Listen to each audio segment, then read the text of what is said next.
All right, okay, so we're starting a new chapter here. Okay, we just finished up the test topics, but I'll send that back to you shortly. Then you can see what maybe you got wrong. Some of you got hungry. Good stuff. Good stuff. Yeah, any questions on these after class? Walk it through. Yeah. So I'll send those results back here. Like I said, probably at the end of the year, so. All right, so we are gonna start this new chapter, the interwar period. So it's in between the wars, right? What it says in the thing. So in between World War I and World War II. And there's gonna be a lot of things going on here, which is obviously gonna lead to World War II. All right, so we are gonna do a little bit of review of last chapter before we move on. Okay, I do want to talk about the ending of the war and then some here other conflicts, other issues that stem from this conflict, from this war. And what's going to come back home to the United States, but also spread around Europe. So these three terms I want to discuss, we'll go over. And then we'll move on. All right, so I'll give you guys some time here. Please write down your definitions. I know a lot of people just put the term and say, yep, okay, that's it. No, please look up the definition. Okay, put them in your own words. We'll discuss it and we'll move on.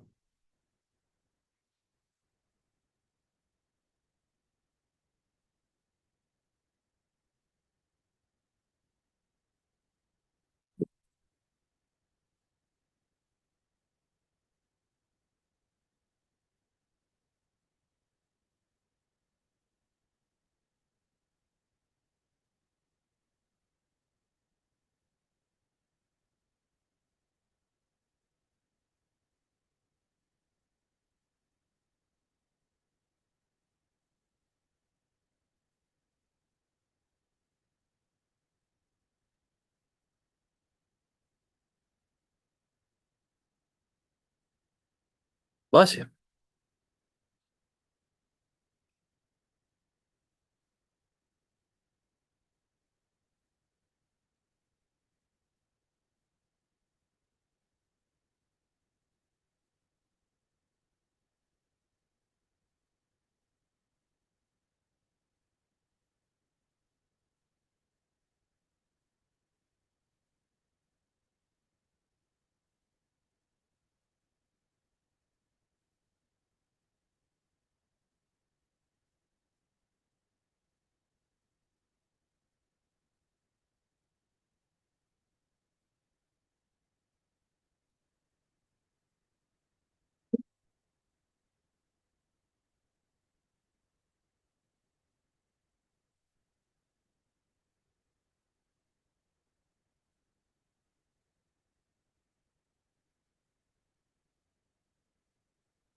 All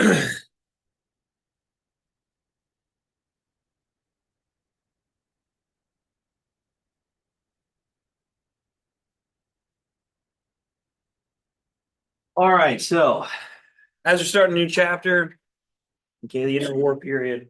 All right, we're gonna start off here just kind of reviewing what we discussed last chapter towards the end, with the ending of World War One. Okay, what was the treaty that ended World War? What was that treaty? Go ahead, Luna. Yeah, good job. The Treaty of Versailles. And led to a lot of punishments, penalties on Germany, which ultimately leads right to World War II. It's a direct cause to it. So we'll review that before we really get into this content. But anyway, with the interwar period in 1918 and 1939, right, two other issues, concerns that spark right after the war, as many Americans are coming home from the conflict, is the Spanish influenza and the Red Scare. We already talked a little bit about the Red Scare, and what was this the fear of? Ooh, red. Look out, because the red flags that would fly over Eastern Europe. Elena. Yeah, communism, good job. So the government control of everything, right? Taking away people's rights, freedoms, their liberties, right? Communism means just control, this dominance. No, we're not gonna do this. Ben, you move back. Move back. You're not sitting up there. All right, so with that, the communism controlling everything, meaning that there is no private businesses, there is no private industries, there's no private property, nothing, right? The government controls it all. So the idea is to have a classless society. That you won't have these wealthy individuals or the working class. Everybody will be equal across the board. And that kind of tears down everything what the United States is all about, the American dream. So this scare travels over as many immigrants are trying to leave war-torn Europe, come to the United States to seek opportunity, seek an advantage in life. And well, what comes with them? Their ideologies. All right, so we're going to talk too about these anarchists, so they say, right? Sacco and Vanzetti. Some say Sacco and Vanzetti, it's just really how you pronounce it. But these are Italian immigrants, and well, they're anarchists, meaning that they believe that government should hightail it out. There should be no government, right? There should be no oversight of anything, right? And with that, this is going to cause some tensions with the United States, right, when it comes to our government policies. And well, there was a murder, which we'll talk about. And these two maybe get falsely accused of it based off of their political ideology, based off of, well, this heightened Red Scare and the Palmer raids, as there is an influx of immigration coming from Europe and scary ideologies that come with it. All right, the Spanish influenza, right? Just make sure you guys write down that this was one of the most deadliest, really epidemics ever, right? When you think about a virus that killed over 50 million people, right? That was much more devastating than the war itself, right? We already talked about the numbers, the casualties, the deaths of World War One, and yeah, that was a lot, but the Spanish influenza killing 50 million people, well, this was maybe even worse, okay? So with that, this Spanish flu that literally came out of nowhere. A lot of people say it comes from Spain. It actually didn't. And we'll talk about the reasoning why and how it got that name and actually where it came from here today. And with the Spanish influenza, this caused a lot of havoc. And you can imagine, just like COVID-19, I'm sure you guys remember COVID, right? And how we tried to quarantine, wore masks, and even didn't even come to school for a certain amount of time. And when we were going to public areas, we had to be careful, stay 6 feet away. Well, they had some of the same precautions back in 1918, 1919, moving to 1920, right? But the problem was, well, they didn't obviously have the technology, the inside of medical treatments like we do today, right?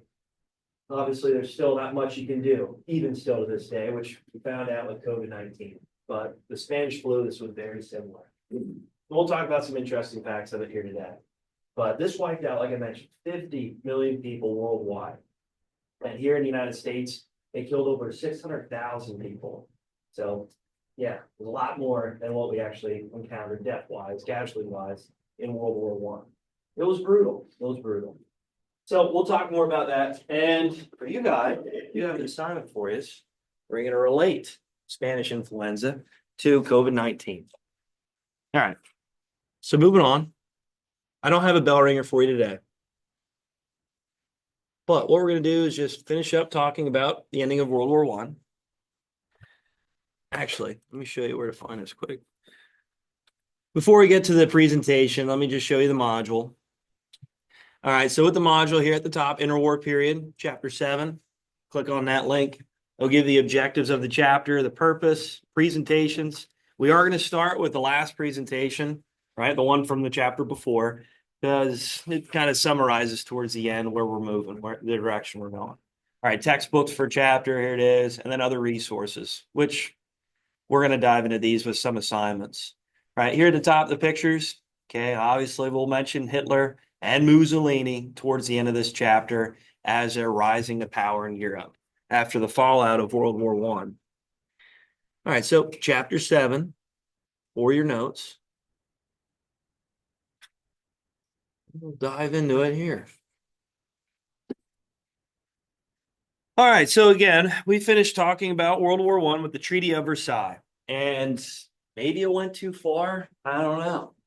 In your response for your test, the last essay question, the bottom part of it was your opinion. Maybe this treaty did go too far. Maybe the punishments placed on Germany was a little much. And that's ultimately why we see World War II, right? Or some say maybe they go far enough. Maybe they go far enough. Because maybe if there was enforcement here, Nazi Germany might not ever rose to power.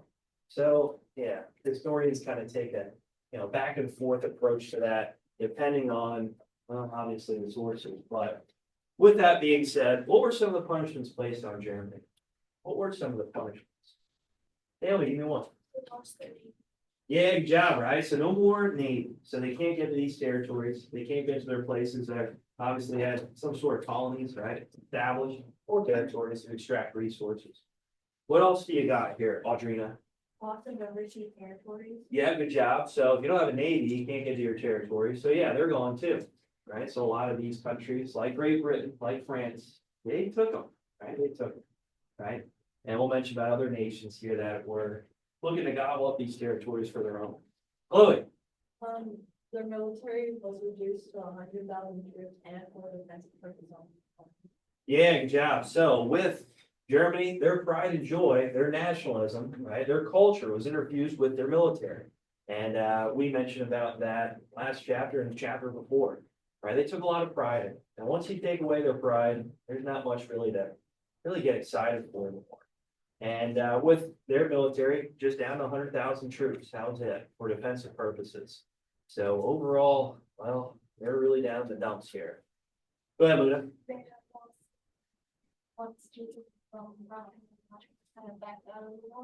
Okay, yeah, with the Treaty of Brest-Litovsk, yeah, that land that they had here in Eastern Europe, yeah, it's gone, taken away, and that's going to form other countries, which we're going to mention here in this chapter, which is going to cause some tensions between Germany and the Soviet Union to try to get this land back.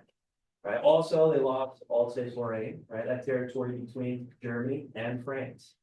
So their borders are getting reduced. Right, that's something important. What else you got here, Jason? They have to pay some money. Yeah, reparations, right? So these reparations, man, they're not gonna really be able to pay this off without their territories, their industrial areas, okay? And with their reduced population, let's face it. So, yeah, the Allied powers wanted to try to handcuff them and make sure that they could never pay off, right, these reparations, and let alone just piling up these fines for them. Yeah. Go ahead, Naomi, go ahead. They were occupied by Allied troops. Yes, good. So the Allied powers, they wanted to make sure that they couldn't really gain any footing or traction when it comes to certain ideologies or political viewpoints like nationalism to be embraced, which we'll mention in this chapter that kind of fades away. And we'll see the rise of the Nazi Party. Okay. What else? Well, who got sole blame for it? Chase? Germany, right? So the war guilt clause, the number one, point that I mentioned here with the punishments, they got the blame for the war. Even though maybe they shouldn't have, I think everybody kind of acted together to start this conflict, but Germany ultimately gets the blame for it. All right, with that being said, after the war, the Treaty of Versailles was established. And yeah, you can imagine Germany's not too happy. And we mentioned about Italy. They're part of the Big Four. But did they get anything out of this treaty? No, they got kicked to the curb. They didn't get any territories. They didn't get any land. Forget it, right? So Italy's not too happy either leaving the negotiations. What other country did I mention? They didn't really fight too much in the trenches, but, right, when it came to Germany's. Really. With Germany's hold of the water with the U-boats and, some of their overseas territories in Asia, this nation was causing a lot of havoc. And they were part of the Allied powers during the war. Like I mentioned, they didn't fight in the trenches, but they did some help. They helped benefit the Allied forces. They didn't really get too much either. They actually wanted a seat at the table and they got booted out. It's only going to cause aggression moving forward. James, Portugal? No, not Portugal. Brody, Japan. Yes, good job, Japan. So Japan is going to be one of these nations moving forward. Out in Asia, that's going to be looking to take some land, imperialize lands, and kind of just, I don't know, take the Allied powers' ideas to occur, right? They don't want the Allies telling them what to do, right? They see an open arena for expansion. Now, let's face it, these other Asian countries, are they industrialized? No, Japan is the only one. So here's their opportunity. Here's their ability to grow. What we mentioned, as a depression is going to hit the United States and later the world, well, one way out of it is to gain resources, materials, gain land through expansion, through conquest, through imperialism. That's what Japan's going to do in Asia. All right, like I mentioned with Wilson, he creates the 14 points. Mainly, the idea is for open diplomacy, right? The idea is here that we need to discuss things before we see another war break out. And what was his 14th point? What was his 14th point? The creation of the what? Blake, the League of Nations. Good job. So the League of Nations is an idea that the European countries would come together and talk about issues, concerns before war breaks out. Right? We can't see another war like World War I happened, right? Like the Great War. Right? We kind of talked about that with Napoleonic Wars with the Congress of Vienna, how that was established, and that did a pretty good job. Were there some wars after that? Yeah, sure, but not a large scale conflict like Napoleonic Wars. Then we get World War I, just about 100 years later. Now we got to pick up the pieces again. Now we got to try to establish peace. And the creation of the League of Nations is going to do that. Well, what's the problem with it? What's the problem with it? Calvin? Yes, good job. Even though it's President Wilson's idea, the United States did not join it, right? We did not join the League of Nations. The reason for it is because Congress wanted to say, hey, we have these oceans separating us from the rest of these industrialized nations. The rest of these nations that are militarized, we do not have to join. We can stay out of it, okay? So we can isolate ourselves from, well, warfare, conflicts that might arise, especially here in Europe. Right, other nations do that weren't invited. Well, Russia's one of them. So we'll mention about Russia here, obviously today with the Red Scare, but Russia's not invited to the League of Nations either at first. And the reason for it is because, well, communism. This is a threat to democracy. This is a threat to, right, when it comes to these free nations. So, well, Russia's not invited either. Right, another country not invited, Germany at first, right? Germany will later be invited towards the end of the 1920s. Right, we'll talk about that here soon with a German ambassador, the secretary, that does his best to get Germany back on its feet. And it does work until the Great Depression comes around. Don't mention about that here soon. Anyway, so with these nations not invited or maybe just declining to join, well, are you gonna really have peace? Are you? No, you're not. You're not. So that's one of the big problems, the big issues with the League of Nations. Right, obviously we have the United Nations today. Does a pretty good job, obviously not perfect, but for the most part, we have these countries come together to talk and dispute about certain things, right? Certain forms of diplomacy, okay, in order to protect ourselves from a large scale war. Obviously, there's wars going on today, and one of them, Russia, Ukraine, that maybe we can see a ceasefire, an ending here shortly, who knows? After these drone attacks, though, on Tuesday, I don't know, we'll see. Current events, doing it. Chase, way over there. How did this happen? We had some people complaining, didn't we? Yeah, I know. Sorry. Okay, so this is a great political cartoon emphasizing, again, the League of Nations. It's not strong, right? Without that keystone, right? Without that centerpiece of the bridge, right? Well, this isn't going to work. You can see Uncle Sam sitting on the opposite side. let's say the Atlantic Ocean, right? He's not too worried about it, right? We can isolate ourselves, we can separate ourselves from the conflicts. But that League of Nations, that bridge between the two continents, well, that's not gonna work. It's not gonna be strong without the United States, right?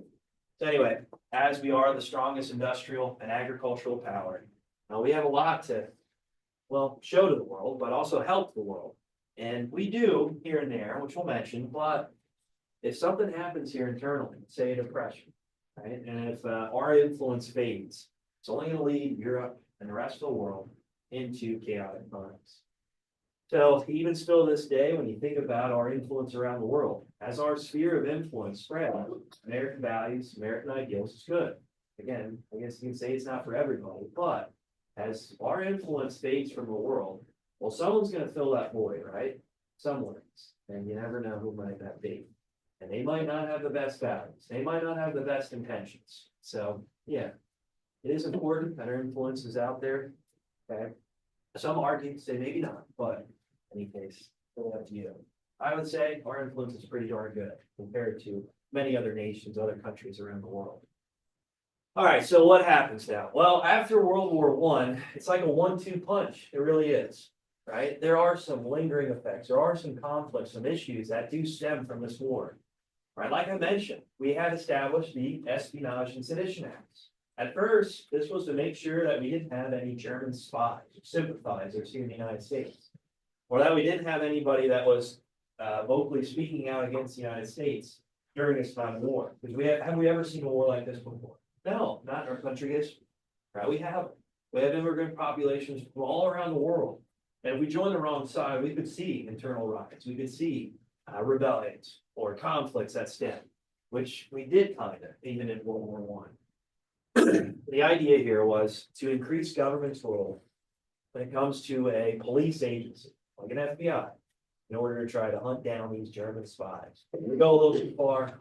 Yeah, I mean, let's face it, they're breaking down doors, right? They're breaking down, assemblies. Okay, they're literally reaching into people's mailboxes and reading letters to make sure that they weren't connected to Germany in many ways, right? Listening into phone lines. So overall, I think this government was paranoid. I get it. We haven't seen an event like this. You got to do something, but maybe we just went too far. Well, after the war, Germany's no longer the enemy, right? Well, who's going to be that enemy? Well, this is where that Red Scare comes about. And that's communism, right? So this idea of communism, anarchism, right? These ideas that might stem from Russia and Eastern Europe. Well, the United States decides to do something and direct its attention, right, towards these communistic threats. So it's not like the FBI, right, this massive bureaucracy, this massive agency just goes away after World War I. No, they just shift attention to the next enemy, and that is communism. So with the Red Scare, this does begin, right? This fear of communism spreading throughout the United States, where these FBI agents decide to not go after these German spies anymore, but people affiliated with communistic ideas, right? These beliefs, right? I know I talked about Eugene Debs, right? That man here that was trying to push forward socialist ideals in the United States. And he was jailed for telling people to avoid the Selective Service Act, saying that this military draft has gone too far. The United States just can't throw you into war. And what happened to him? He was placed in jail, right? So he ran for president 5 times, never won, but how many votes did he receive in jail? You guys remember? Luna? Yeah, over 1 million votes. So a lot of people saw maybe the United States direction after World War I as going too far, and seeing some of the ideas that Debs put out and say, you know what, maybe he's on the right path. And obviously, he didn't win, so it wasn't everybody, but you can kind of see this shift, this momentum here. A lot of people saw this Red Scare as maybe being too far fetched, right? Maybe being more of a witch hunt than anything. Okay. Anyway, so with the Red Scare, another concern here that stemmed out from it was this story with Sacco and Vanzetti. Right, so Sacco and Vanzetti were framed pretty much, I won't call it framed, but they were placed in jail and executed by electric chair based off of their beliefs, okay, based off of their political ideology. So they're Italian immigrants, and then when they came over to the United States, obviously immigration wasn't favored. Many people in America viewing Americanization, right, didn't really like the idea of mixing all these immigrant groups together. Right, they need to bend the knee to our culture or get out of here, right? So this was just a heightened hysteria here in the United States, especially when it comes to some of these ideas and immigrants from Eastern Europe, where Russia is very close to, but also any place in Europe. So with Sasha and Vanzetti, they were anarchists. They did believe in some of these viewpoints, these political ideologies that say, hey, government, that needs to be torn down totally. So obviously that's going to be on the radar of many government officials, like Mitchell Palmer and the Palmer raids, right? So with these Palmer raids going door to door, arresting 4,000 people during the span of 1919 to 1921, based off of these ideas of communism, of anarchy. Okay, so what happened? Well, there's a bank robbery. Okay, and even though, well, the ammunition, the bullets, and it didn't really match the guns that they were firing out of. That soccer Vanzetti had, right? Even though they weren't even really placed at the crime. Well, because this heightened hysteria, they were found to be the the people involved in this bank robbery, which killed over 2 people, right? So what did they do? Well, they killed them. They executed them by electric chair, and this spread all around the world. That the United States isn't really going to be putting up with this immigrant anarchy, right? That maybe you're not welcome here in the United States, right, in the land of the free. So many people were worried of what could happen to them if they come to the United States, as obviously Europe's just torn about from World War One. Anyway, many historians do view that they were the ones that performed this bank robbery. It's still up in the air. It's still kind of this story that no one really knows what to believe. But our government might have been in a bad situation, a bad part after World War One, which is true. All right. Next thing here, so Spanish influenza, right? So after the war, well, certain things fall with these troops, these soldiers. Let's face it, have we seen a war like World War One before? No, we haven't. All right, I'm going to go over this poem here towards the end of class. We'll have someone read it and we'll go over it. But real quick with the Spanish flu, right? You bring people from all around the world into certain locations, like you're fighting here in the Middle East, you're fighting in parts of Asia, you're fighting here in Europe, right? And as these people are interacting really for the first time around the globe in the trenches, let's face it, trench warfare, was that fun? Trench lifestyle? No, it's terrible, it's disgusting, it was gross. And these pathogens spread pretty quick. These viruses spread pretty quick. Believe it or not, it actually originated in the United States. So in boot camps, right? So as these soldiers are gathering together, these young men, coming to these boot camps to prepare themselves to go over across the Atlantic. Well, this might have spread from certain rural areas in the United States. As they came in contact with the soldiers, then that was spread over to Europe, right? And as the American troops would get in the trenches with the British, the French troops, and fighting the Germans, well, this spread even further and led to over 50 million people dying. Well, how does it get the name Spanish flu then? Well, guess what? Spain was neutral. So what did they do? Well, they wrote about this influenza that spread over to Europe. Actually came from the United States, crazy enough. And they're the ones that vocalized it the most, that they talked about it the most in their press. So if you're talking about it openly, the first person to do it, well, you're going to get charged with it. It's like whoever spelled it, dealt it, right? You ever hear that? Yeah, it's like a fart. Okay. So with that being said, You would know, you just need a science class. Oh, what? Eli. Jeez, the spreader. Of course. All right, so with the Spanish flu, again, they spoke about it in their newspapers, in their media. So they're gonna get the blame for it. So yeah, Spain, even though it didn't originate there, they get the blame for it because they spoke about it the most. All right, anyway, with that, with the Spanish flu, right, even the United States culture changed drastically. People walked around with masks on, like it just did like 2019, 2020, right, with COVID-19. So it's one of those things where our way of life was very similar to after the war here with Spanish flu, right? What we faced during COVID-19, right? Where we tried to really isolate ourselves, right? Try to prevent our interactions with people in certain areas, okay? It's not like they had heavy restrictions or policies like what we saw during COVID-19, but it was pretty similar. Right, obviously, they didn't have the technology way back when, 1920, 1919, to face this virus, but anyway, they try to do their best with certain prevention, right? Even some schools decided, hey, it is what it is. Kids can, help their family farm, right? But they're not gonna come to school and spread this pathogen even more, this virus even more. So a lot of the policies were very, very similar. One thing too is that Woodrow Wilson actually got the Spanish flu, right? And almost put him out, almost killed him, right? Obviously, I know I talked about his stroke that he had, but he got the Spanish flu, right? When it came to his presidency though, obviously this was something that you couldn't see, you couldn't really fight this virus, especially back then with the medical technology. They couldn't really do too much. So he decided to keep things going business as usual. The reason for it is because who's going to rebuild the whole world? Well, who's the only industrial power left? The United States. So is he going to just take that opportunity away? No. He's going to try to continue to, pump materials out, goods out, manufacturing, and keep people at work. He's not going to, restrict what we saw during COVID-19. He saw this as an opportunity after World War I to help rebuild, right, the rest of Europe. And that's exactly what he did. A lot of people discredited for it. They said, hey, this was a bad idea. I can't believe the president didn't act for it. Well, it is what it is. But you can see the correlation, right? You can see the similarities between COVID-19 and the Spanish flu. Right, like I mentioned, killed 50 million people, 600,000 Americans. So this death toll was a lot higher than even World War I itself. So pretty wild, pretty wild. One other thing here too is in the 1918 World Series. Oh, the World Series game where people got together and watched the game.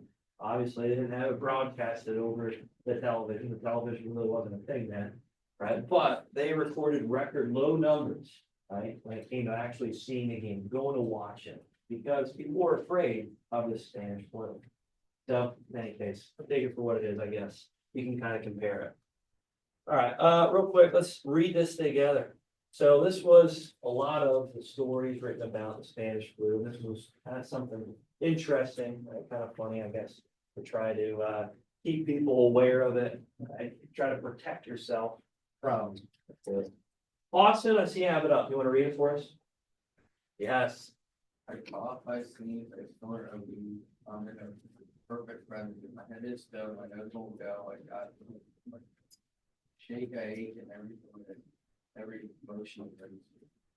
Dog on the dawn, that process on, what is scanning. I kick the cat and break this flat. Jeez, kick that. Everything, and I rip the more, replace one big more. When I roll my skin, everything, but that's me, and taking it over, asking for the years and the main is over, the main, the English, peaceful life, and the martyr died. Oh, good. So, like I said, they didn't really have vaccines back then, but guess what they would do in order to try to prevent this influenza from spreading?